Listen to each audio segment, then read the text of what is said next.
पेड़ उस पक्षी की मन की मुराद पूरी करता था। भूखे कवि और कौवा उड़ते उड़ते उस जादुई पेड़ के पास आ जाते हैं। कालू जी, अगर दाना ना मिला तो मैं मर जाऊंगी।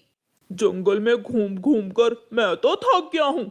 तुमने सुबह नाश्ते में मकई का दाना खाया था, मैंने तो कुछ भी नहीं खाया। काश काश ये पेड़ हमें कुछ दे सकता। अगर इस पेड़ पर कोई फल होता तो हम वो फल खाकर अपना पेट भर लेते। कौवों का दुख सुनकर वो जादुई पेड़ बोलने लगता है और कौवों से कहता है, मैं एक जादुई पेड़ हूँ। मैं बरसों से मेरे पास आने वाले पक्षियों की मदद कर रहा हूँ। ये सुनकर कौवा और कवि खुशी से उछलने लगते हैं। क्या क्या आप जादुई पेड़ हो? जादुई पेड़, हम भूखे कौवे हैं, हमें जल्दी से कुछ खाने को दे दो। बताओ, क्या खाओगे? इंसानों वाला खाना, पक्षियों का दाना, फल या फिर घास? इंसानों वाला खाना, हमें इंसानों वाला खाना दे दे। हमें एक बर्गर और बड़ा पिज्जा दे दे। फिर उस जादुई पेड़ से एक तेज रोशनी निकलती है और वो पेड़ कौवे और कवि को बर्गर और पिज्जा दे देता है। कवि और कौवा इतना स्वादिष्ट खाना देखकर बहुत खुश होते हैं। पेड़ जी, क्या हम ये खाना खा लें? हाँ।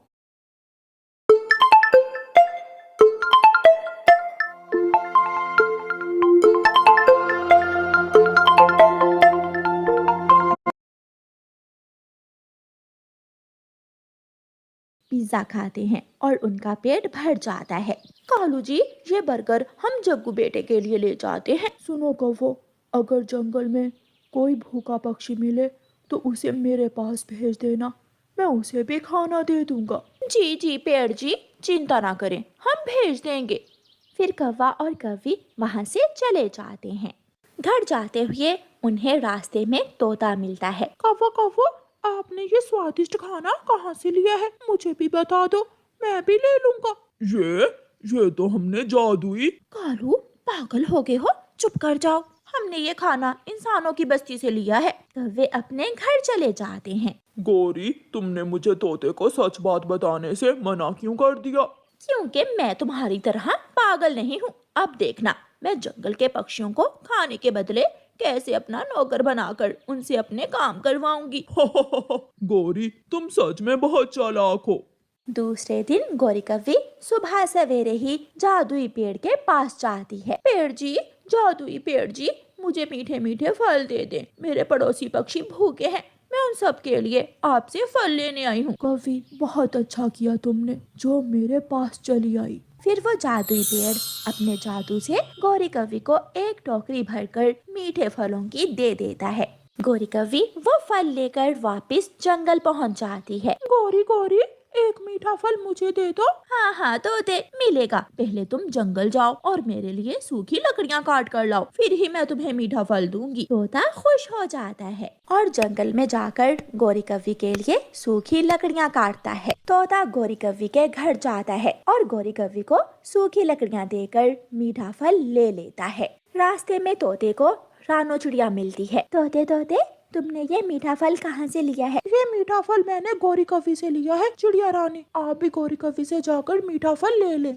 चिड़िया उड़ती है और गौरी कवि के घर जाती है। गौरी, मुझे तोते ने बताया है कि आप सबको मीठा फल दे रही हो। हाँ, लेकिन बदले में तुम सबको मेरे काम करने होंगे। चलो जल्दी से रसोई में जाओ और मेरे बर्तन साफ करो, फिर ही मैं तुम्हें मीठा फल दूंगी। बेचारी चिड़िया क्या करती, उसे अपने बच्चों के लिए मीठा फल जो लेना था, इसलिए वो रसोई में जाकर गौरी कवि के बर्तन धोने लगती है। चिड़िया गौरी के बर्तन धोकर मीठा फल ले जाती है और फिर गौरी कवि हर रोज ऐसे ही करती। वो जादुई पेड़ के पास जाती, उससे फल ले आती और जंगल के पक्षियों को अपने नौकर बनाकर उनसे अपने काम करवाती। गौरी, मुझे एक मीठा फल दे दो। चल, पहले मेरे घर की अच्छी तरह सफाई कर, फिर मिलेगा तुझे मीठा फल।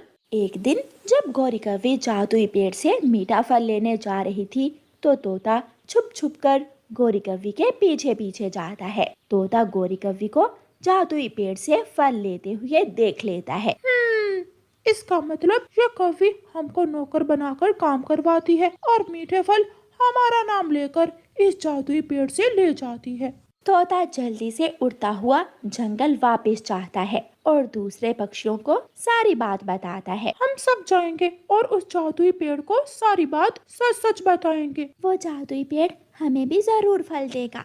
फिर शाम को सारे पक्षी इकट्ठे होकर जादुई पेड़ के पास चले जाते हैं। जादुई पेड़, वो कौवे बहुत बुरे हैं। वो हमें मीठे फल देने के बदले हमसे अपने सारे काम करवाते हैं। वो झूठे कौवे मुझसे हर रोज अपने पड़ोसियों का नाम लेकर मीठे फल ले जाते हैं। फिर वो जादुई पेड़ सारे पक्षियों को तरह तरह के खाने और फल देता है। पक्षी खुशी खुशी अपने घर चले जाते हैं। कालू जी, क्या बात है, आज कोई भी पक्षी मुझसे मीठा फल लेने नहीं आया। शायद उन सबको दाना मिल गया होगा। मम्मा मम्मा, मुझे बर्गर खाना है, मुझे बर्गर ला कर दें। कालू जी, चलो हम जादुई पेड़ से जग्गू बेटे के लिए बर्गर लेकर आते हैं।